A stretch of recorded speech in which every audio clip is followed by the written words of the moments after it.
Hey everyone, so I was reading an article and this article echoed some sentiments I've made in the past that I want to expand on. So here it is. Donald Trump is not a free market supporter.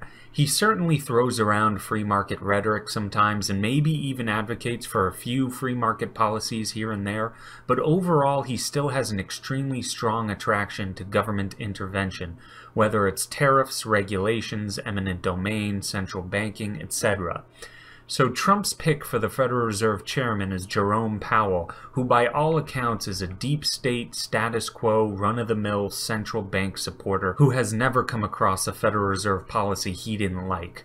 So in essence, Trump's pick of Jerome Powell is a decision in favor of extreme government-granted control of the U.S. economy, banking system, and financial markets, and monetary supply.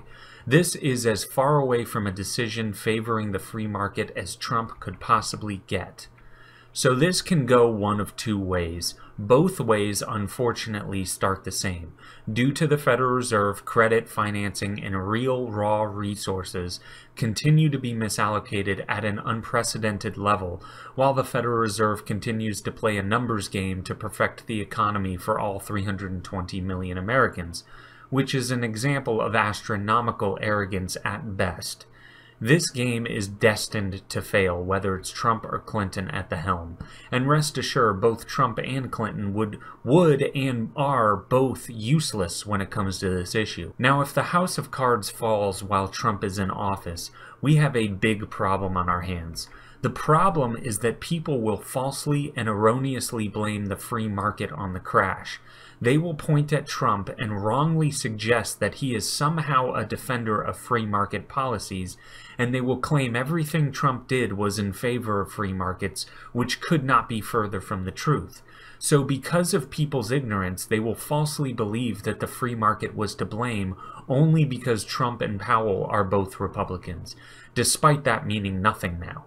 And so those people will say that only a stronger, more centralized government can fix the economy, which would be a catastrophic mistake, as it's obviously the fault of the government and the Federal Reserve for our economic woes in the first place. So that is one way this can go, which would be the worst outcome.